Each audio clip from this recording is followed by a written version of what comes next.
Hello, everyone, and welcome to Buzzworthy Live. Thanks for joining us today for today's session, where we'll be talking about how associations can deliver real-time member value. We're joined today by Reggie Henry, Chief Information and Performance Excellence Officer at ASAE, where he leads in the way of implementing systems and understanding technology, serving as a model to the rest of the association community. As per usual, if you have any questions, we'll be answering them near the end of the show. So make sure to leave them in our chat box just beside the video here. All right, Reggie, let's get started. All right, my friend. Good to be here with you. Good to be here with you, Reggie. So associations structure their websites around internal operations rather than member needs. This is something that I think we see pretty regularly. And what I mean by that is that when you visit an association's website, it's really often a kind of about them and about their organization, right? There's not necessarily a lot that you see quite typically really about conveying a sense of member value on those websites, and associations ends up kind of thinking about their departments, and that really comes across when they're presenting themselves to, say, like a prospective member. How do you think the way this way of thinking that seems to be fairly predominant in our space affects the way that members find and use information? And what do you think are some ways that we can improve this by using making the digital experience more intuitive for members? Yeah, or the way members don't find information they need, right? That's right. I think that's a really complicated question, even though it sounds simple. And first of all, do most of us have a mechanism in place where we know what our members' needs are and their values are? I think I told you earlier that we, during COVID, we did a customer behavior study. And we called it behaviors because I wanted it to be based on what are the jobs our members are trying to do when they come to our website. And it was very illuminating for our staff, because what they came to us with was not only here are the things we're trying to do, here's how and why we're trying to do those things. And those how and why look nothing like our taxonomy. It looked nothing like our search process. And it forced us to kind of rethink, what is it that we're putting out there in front of our members? And it also made us think, we have a marketing function that we have to do and a communications function that we have to do. Does that need to be the main focus of our website? And clearly, based on what our members said, it doesn't need to be it doesn't need to be the predominant focus of our website. And so two things. I think I told you this story where I was out talking to one of our members, asking them what they need. And she said, you shouldn't be here asking me these questions. You should know what I need. I log into your website all the time. I log into your community space all the time. You always know who I am and where I'm coming from and what I'm doing there. Why aren't you capturing in those things in a way that you know what I need? And so that whole process is making us rethink everything about this relationship we have with our members. And it made us think about it in terms of a relationship with our members, a content relationship with our members. And I think that's the thing that has started to help shift our way of thinking about all the things we're doing right now. Well said. It is so important to really spend that time to get to know your member and understand really what are those core principles, tenets, topics that they're there for you, to the association, to help facilitate.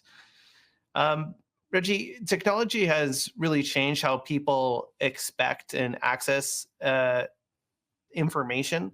Expect meaning that our expectations of how quickly and how accessible information is, it's just so wildly different than it was even, say, just a few years ago. But what do you think are some of the biggest challenges associations face in helping members quickly find those answers that they need? Yeah, and to me, this question is a follow-on to the question you just asked.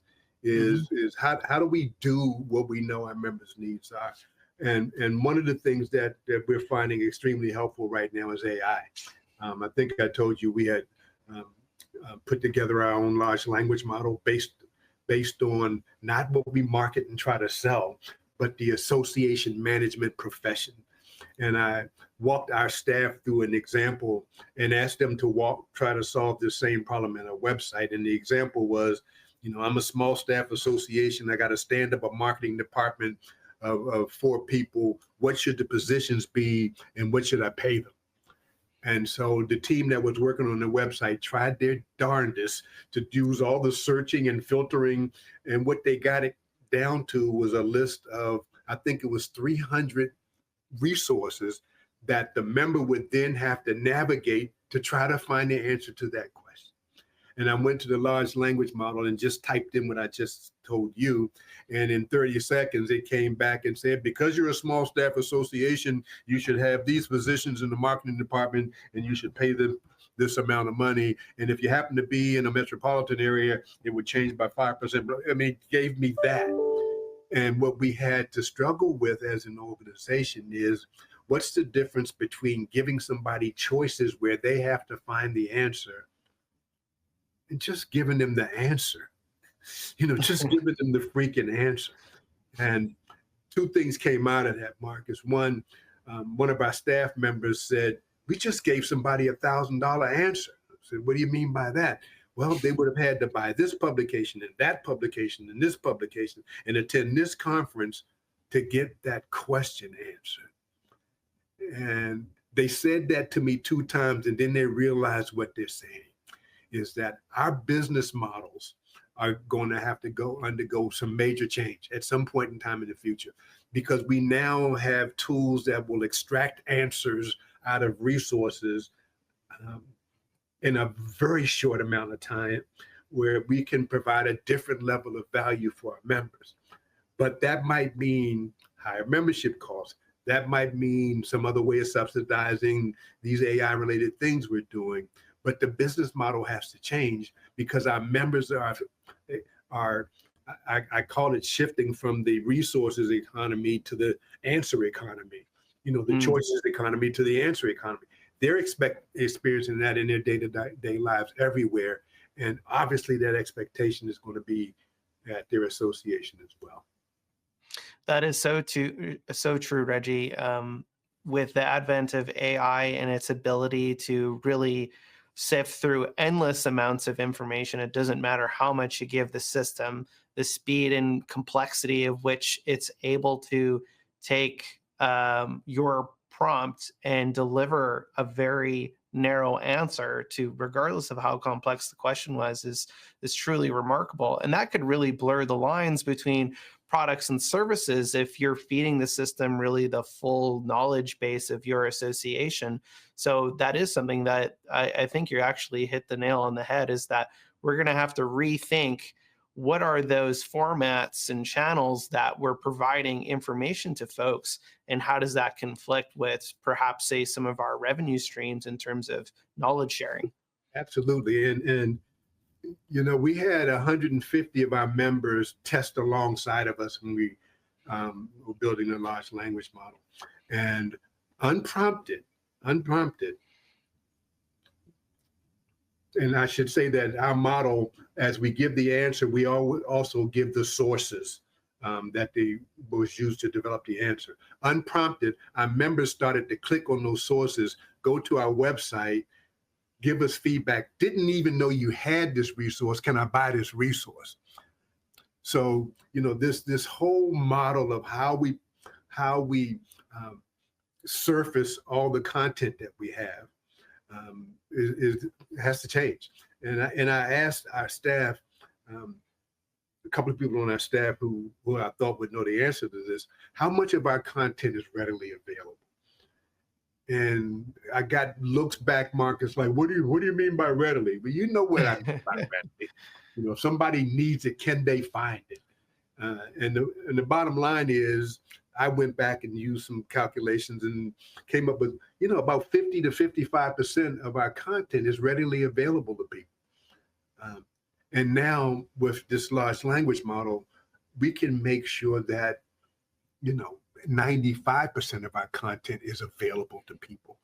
And the problem is when you start saying readily available, that depends on their skill in navigating your website, their skill in knowing what keywords to put in, their skill in knowing your taxonomy. And it gets back to the question that you raised earlier.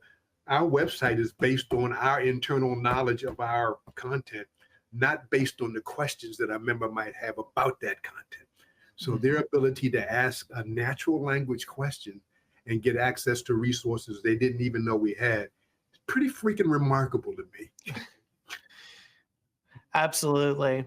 Yeah, so much of how let's say, a traditional model of what an association's website looks like is really shaped around the departments and the different functions inside of it, Right. not necessarily oriented around, hey, prospective member, here's what we have to deliver to you, and here's what you can get of value from us. It's really something that perhaps, if we think about this in a more of a business mindset, how can we convey our quote unquote products as attractively as possible, opposed to, say, focusing in terms of individual department priorities, right? Right. Because the members don't necessarily view our association as an org chart, right? Right. People are inherently, let's say, selfish, and I'm not using that as a bad word. They're there because they are looking for help, right? Yeah. This is not me bashing where we've been, because that's what we had to work with. We had websites, and we made some strides when we started to introduce taxonomies to that process. And we made some strides with federated search that searched across all of our we made the best strides we could with the tools we had. We've got new tools now. We've got new tools that can quickly automate all the manual things that we had tried to put in place to solve this problem. But the point that you bring up is a profound one. It's not about our products and services. It's about our members' needs and their ability to solve their problems. That's what this is really all about. And if we take a step back and redesign our business models around our members' ability to solve their problems, we go down a different path. We go down a different path. Reggie, last time we spoke, we had a actually pretty humorous conversation about engagement and the definition of engagement. Yeah. Do you want to share your definition of engagement with us? Yeah, I think, and I'm going to try to find the exact thing because I almost wrote it down so I remember the exact words. But the gist of it is, it's not about what we sell. That's not what it is. It's about our ability for our members to find solutions to their problems. And before we get off, I'm going to find that exact definition, because that definition came from one of our members, and it's a fabulous definition. But it's not just about what we sell to people. It really is about their ability to solve their problems on their terms.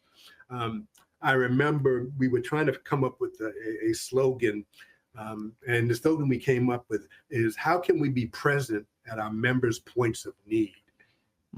That's where we got to, and those points of need are dictated by them, and so we've created, hopefully, this process, and we're in the process now of redoing our whole infrastructure around this concept of listening systems and being present at the point of need.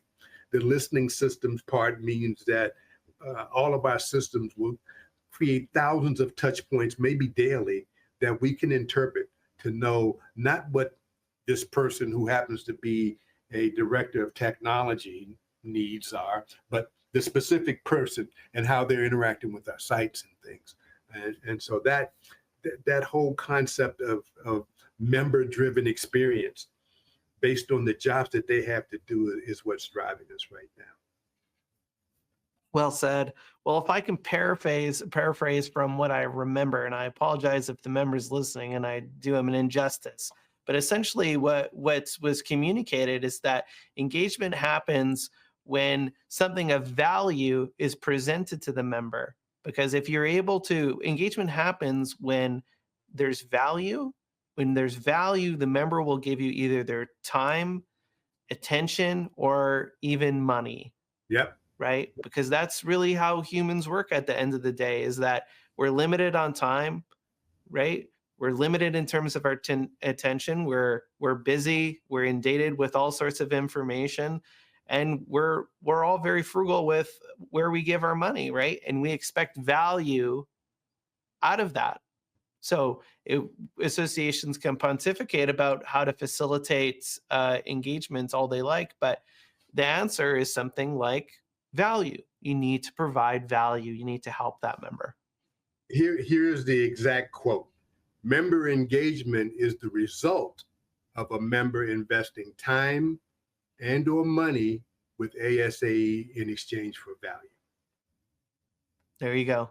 Member engagement is the result of a member, and these words are so important to me, investing their time and or money with ASAE in exchange for value.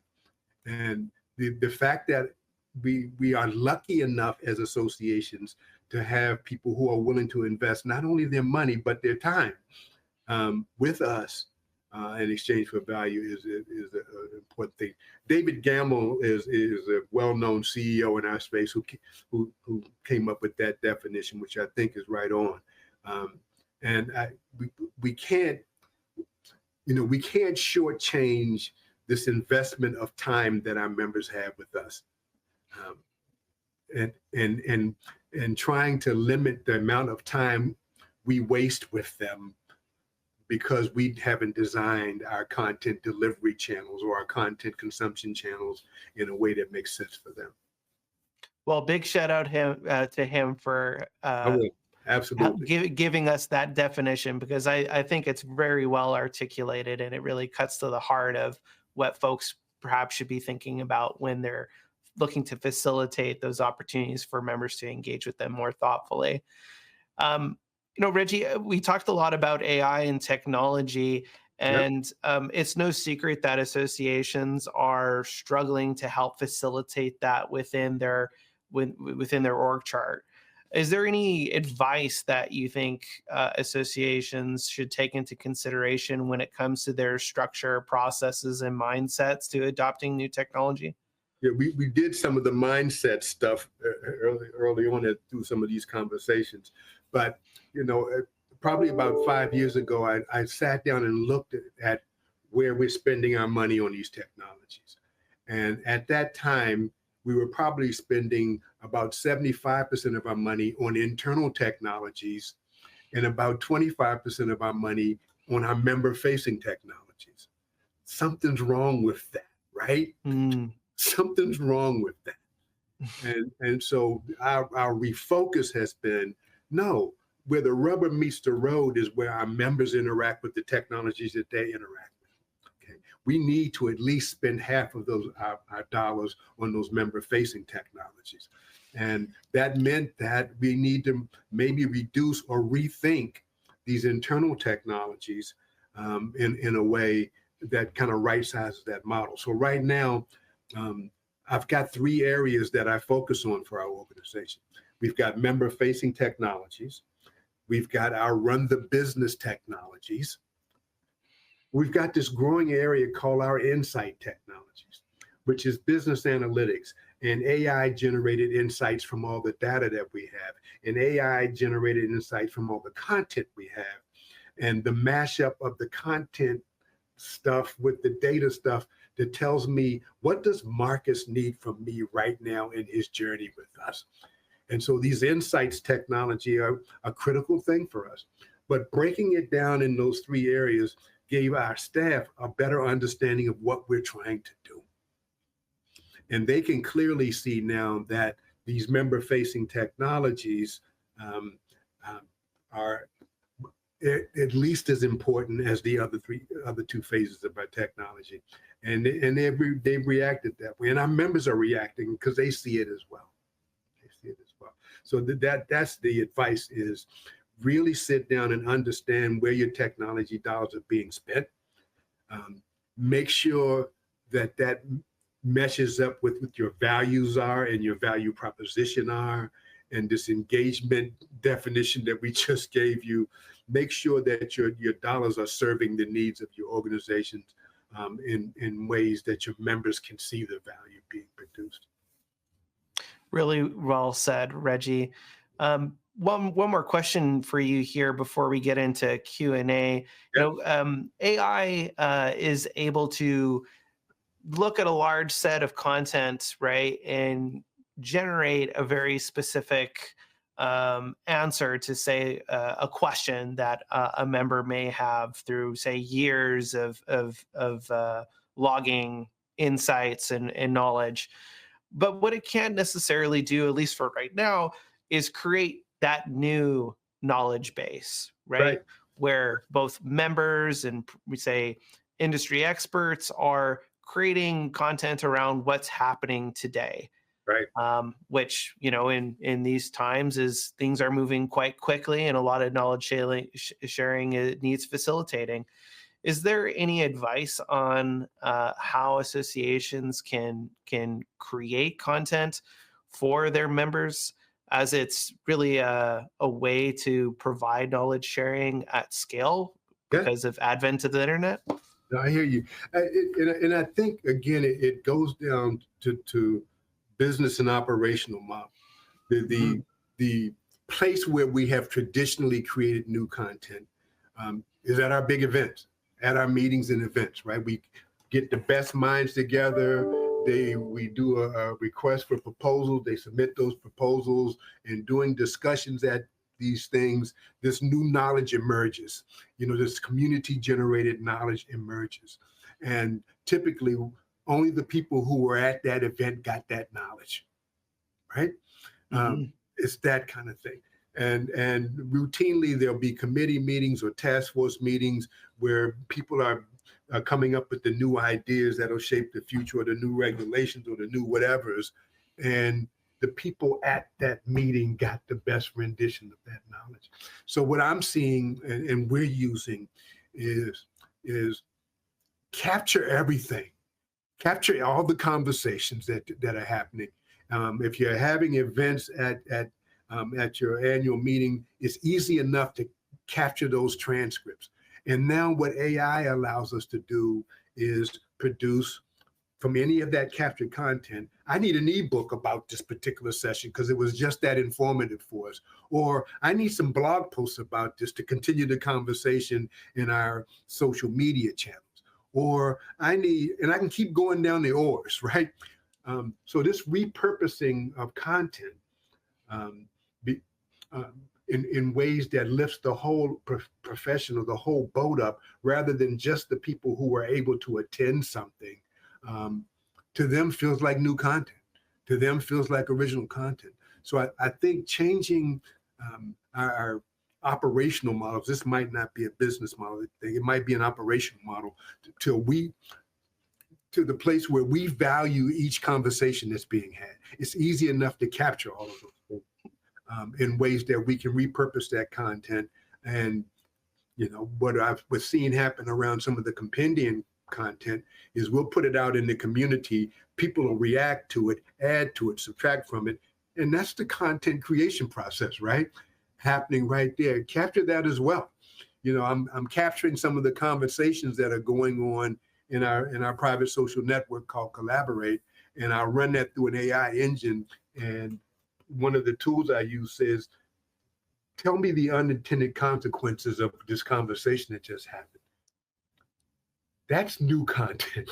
So, just think, we're at a place where we got to think differently. And it really is, to me, what's the content relationship we want to have with our members moving forward? And what are all the ways we currently create content and capture content? And how do we repurpose that in ways that kind of keeps generating the new content through that process there, if that makes sense to you?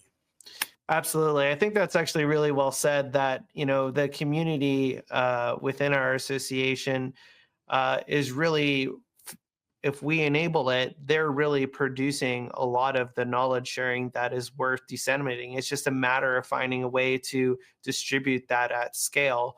And when it comes to events, so much time, energy, and expense is put forward by the organization to really make those things happen. and then after the event's done, it's gone. It can be vaporware, but if we put a little bit from an organizational perspective, a little bit more planning into it, we can really extract even more value out of a pretty significant investment and really help facilitate more of that knowledge sharing with our members. Here's a good example. At our last annual meeting, we had 3 events about a specific topic. Okay. And then those 3 events gave 3 different viewpoints on that topic. I took the content from those 3 events, put them into an AI engine and said, okay, what are the similarities between this event? What are the differences between these 3 events? And again, what was the unintended consequences of everything with all of those events mashed up? And it created a new session that was a summary of those 3 different events, that if I would have handed it off to somebody, it would have taken them probably a month to go through all the transcripts and do all the analysis. And this happened in like 20 minutes.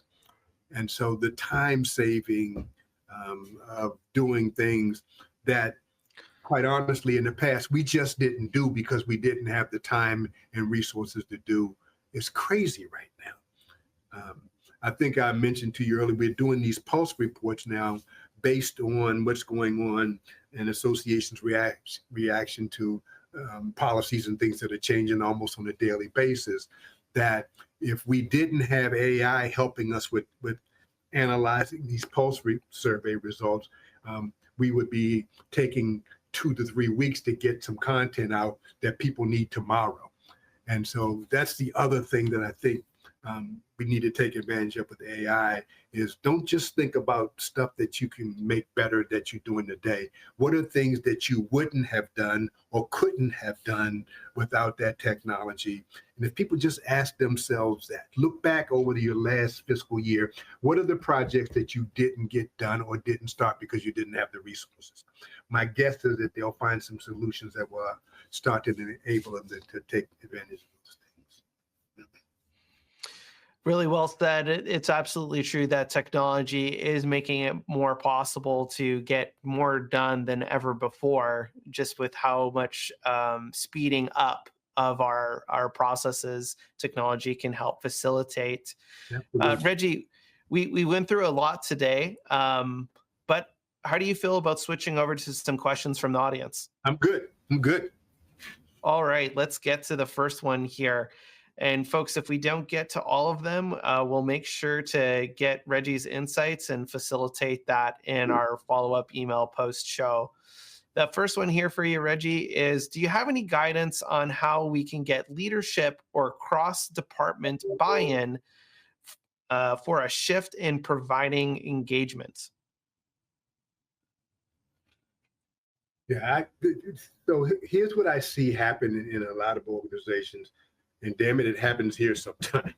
We start having conversations about things where people haven't agreed on what the definition of the thing is.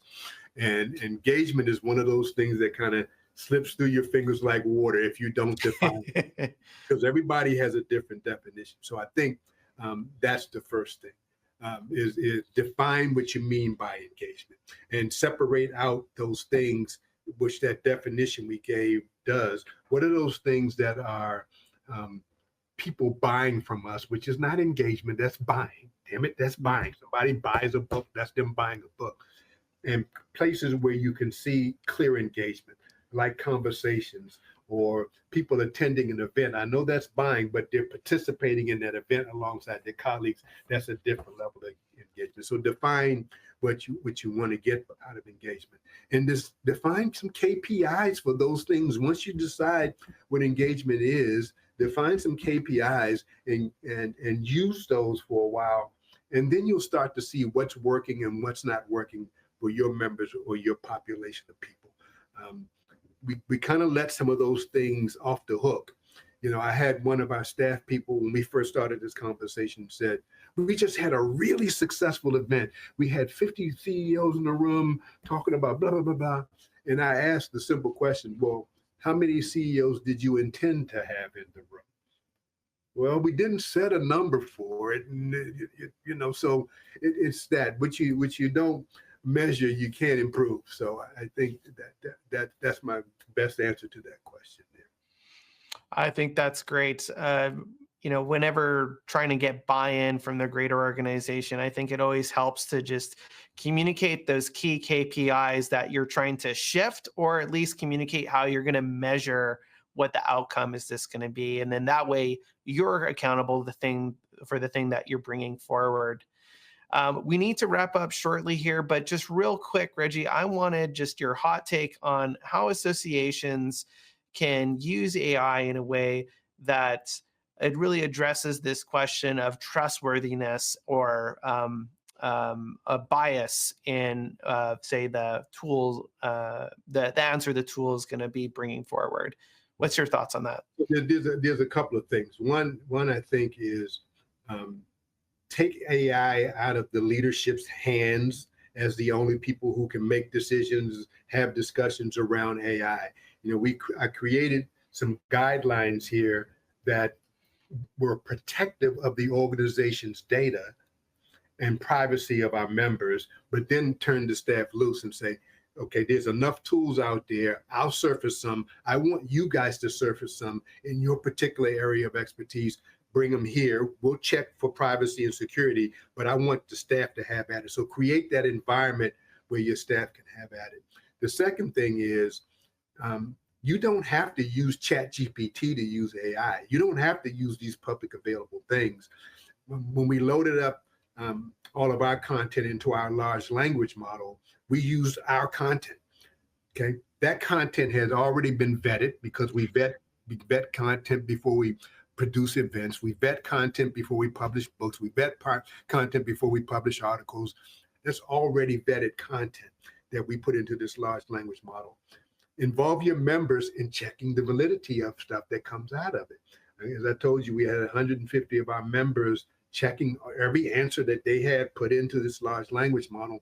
And one of our members said, oh my God, we only have a 95% accuracy rate. And I thought back to myself and said, if I can guarantee that our staff has a 95% accuracy rate to any question that our members ask us, would I be okay with that? Yes, I would be okay with that. I'd be okay with that. Yes. We would focus on the 5% that was wrong, but I'd be okay with that as our starting point. So I think you've got to do that. And I think you've got to test it. You got to do some things that is an accurate test. You can't keep reading and saying, well, this person had this experience and my company had this experience. No, you got to test some things. Find out those areas where you think AI could help you the most. If you don't, go to some summits. We have an AI summit from time to time where we have other organizations who have already started down this path saying, here's what worked and what doesn't work. But you got to get in. It's a full contact sport. You got to get in there to see what results will work best for your own organization. Thank you for that, Reggie. Unfortunately, that's all the time that we have for this episode of Buzzworthy Live. Reggie, can you tell folks what's the best way to connect with you and follow your work and thought leadership? Yep, I'm at Reggie@ASAEcenter.org. You can certainly contact me if you have questions about stuff we've talked about today. I hope this doesn't sound like marketing because I don't mean it to be, but we've got a membership and marketing conference where we're going to be certainly talking about these AI issues and technology issues and content issues coming up pretty soon. You can go to ASAEcenter.org and find out about that site. You can also kind of Google me on Reggie Henry on any of the search engines. If I'm out and about or talking about something, it's usually listed there. Fantastic. Well, thanks for joining us today. And thanks to all the viewers for tuning in, giving your questions. If we missed any questions, we're going to try and borrow more of Reggie's time here and capture that for you. And we'll send it out post show email. If you enjoyed this show, be sure to check into our last episode with Kiki L'Italian for an on-demand session that you could find at workerbee.tv. And to everyone, have a great day, and we'll see you next time on Buzzworthy Live. Goodbye, everyone. Good seeing everybody.